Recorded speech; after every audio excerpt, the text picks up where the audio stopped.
Hi everyone, a very warm welcome to this video lecture for the module HPGD 2103 Guidance and Counseling. This first video is on the process of counseling. By the end of this video, you should be able to 1. Explain the counseling process and 2. Identify the stages in the counseling process. What is counseling to you?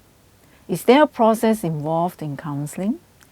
These are the questions commonly asked by people who are not familiar with the professions of counseling. Different people may have different understanding about counseling. What is counseling from a professional point of view?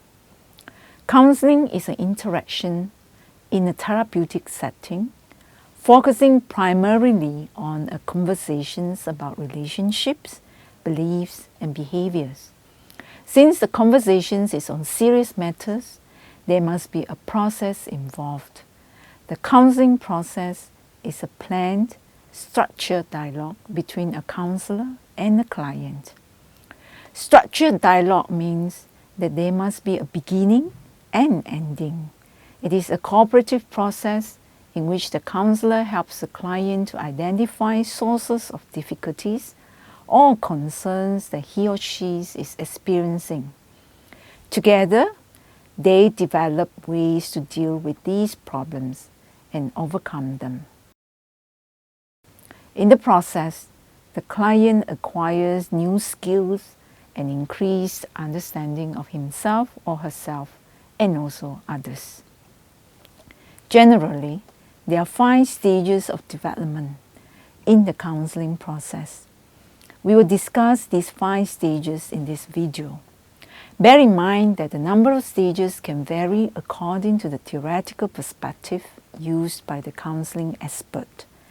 There has been no consensus on the number of stages and distinct behaviors observed in the counseling process among theorists in the field of counseling and psychotherapy. However, most of them agree that the process of counseling moves from one stage to the another, and the aspect of building relationship between counselor and the client is constantly needed throughout the process at each stage. The stages in the counseling process are continuous and sometimes may overlap with each other. They generally progress from the beginning to the end, although in reality, the process will not flow as smoothly and rapidly as expected. Now, let us take a closer look at each counseling stage to get an overall idea of the counseling process in general. These 5 stages of the counseling process are 1. Building a relationship, 2. Exploring, 3. Making decision, 4. Taking action, and 5. Terminating. We will focus on what is involved in each of these stages of the counseling process. For stage 1, building a relationship, the first stage involves initiating and building a working relationship between counselor and client. A good counselor-client relationship is needed in order to get cooperation from the client and to build mutual trust. The counselor needs to complete 4 tasks at this stage in order to build a special bonding with the client. The first task is creating an ambience conducive for interaction. The client usually has doubt about the counselor and the counseling process at the very initial stage. Worse still, some clients may be unsure of what their problems is and how to start the conversations when they first see a counselor. The counselor's first task here is to make the client feel safe and comfortable to talk. So the counselor is responsible to create a situation that encourages open and sincere communication. As the conversation starts and carries on, the client needs to feel understood and accepted by the counselor.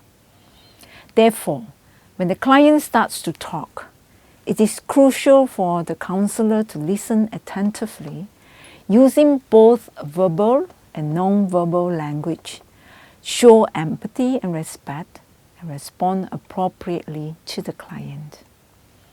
The second task is deciding on the initial aim of the relationship.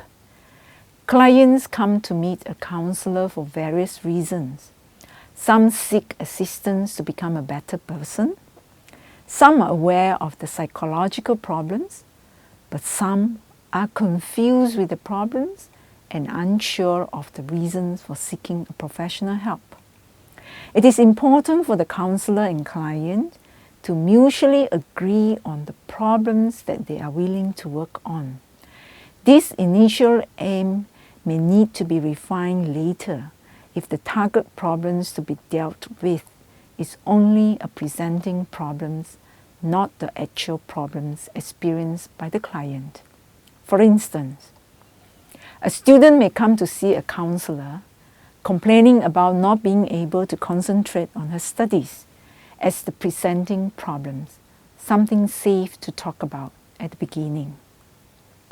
As she talks further, she may reveal that she has been sexually abused, which is the actual problems, and it is something more private and threatening to talk about. So in some cases, it may take a while for the client to reveal the actual problems. The third task to be completed by the counselor at this first stage is structuring relationship. The counselor-client relationship must be structured so that the client knows what to expect in the process of counseling. The structuring of the relationship should cover these aspects. 1. Explaining the interaction process during counseling, the roles of the counselor and client. 2. Providing information regarding time, frequency and durations of the counseling session. And lastly, explaining the aspect of confidentiality related to the counseling session. The fourth task to be completed by the counselor is building trust, a very important task to ensure the success of a counseling session. If a counselor has completed the first 3 tasks mentioned and displayed professional and ethical behavior, the counselor will be able to gain the client's trust and build a good working relationship with the client. Stage 2 is exploring. This stage involves the gathering of information to conceptualize the concerns of clients.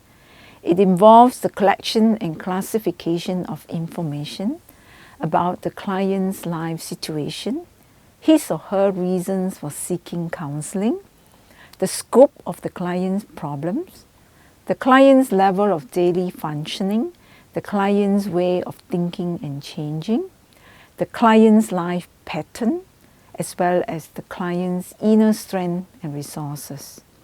The counselor needs to understand the client's problems before the counseling process can proceed to the next stage. It is like a medical doctor that needs to know the cause of illness before prescribing medicine. The stage 3 is making decision. At this stage, there are 2 important tasks to be completed. The first task is for both counselor and client to mutually agree on the counseling aim. The aim made earlier during the first stage may need to be restructured and refined to make it more specific and achievable by the end of the counseling session. It needs to be mutually agreed by both counselor and client.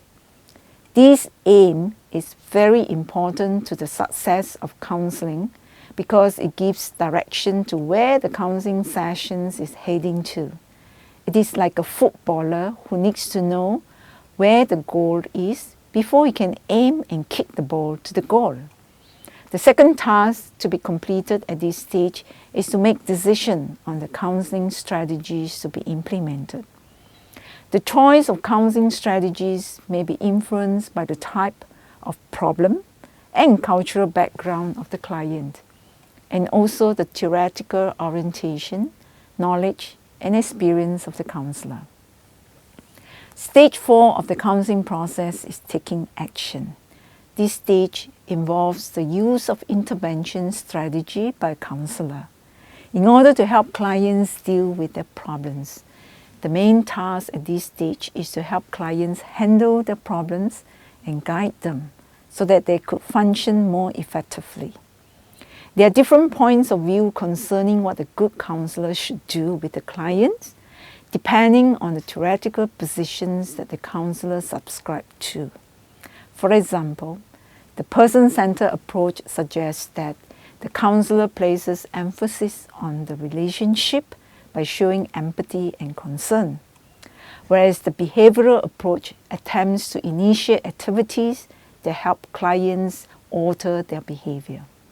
Generally, the counseling strategies used will be focusing on one or more of these aspects: cognitions, affections, or behavior, depending on the theoretical orientation of the counselor.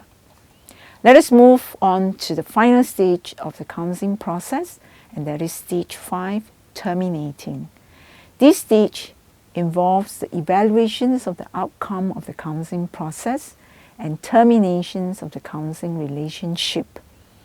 When the aims of counseling set in stage 3 have been achieved, it is time for the counselor to let go of the client and trust that the client can continue with their new skills without the counselor. And evaluations on the functionality of the client in general will be a good way to determine whether the client is ready to end the counseling process. Rightfully, the terminating should not be done uprightly. Any indications of dependency manifested by the client's feeling and behaviors must be treated before the session ends. The counseling process cannot go on and on for a long time. It will have to come to an end someday. The counseling process ends when the client, the counselor, or the process indicates that termination is appropriate. A follow-up sessions may be organized whenever it is appropriate, and the client can be encouraged to return whenever he or she needs help. So far, we have discussed the 5 stages of a counseling process: building a relationship, starting on an exploration, making a decision, taking an action, and ending a session. Ideally, the task at each stage needs to be completed before moving on to the next stage.